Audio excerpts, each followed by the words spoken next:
Ang dami ng nakuhang ebidensya ni Senator Amy laban sa kapatid niya. Handa na ba siyang maghain ng impeachment case?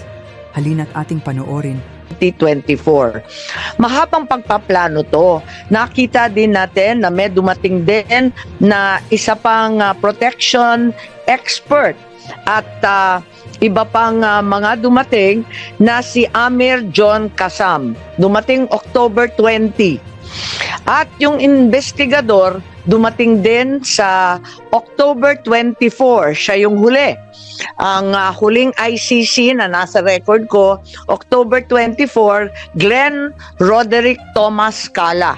Siya naman yung investigador at hindi ko alam kung kumpleto na ito dahil meron pang binabanggit na Robin Croft na abogado naman nila at may binabanggit din sa kanilang mga usapin na bagong team ng 3 parating daw ng 19 October.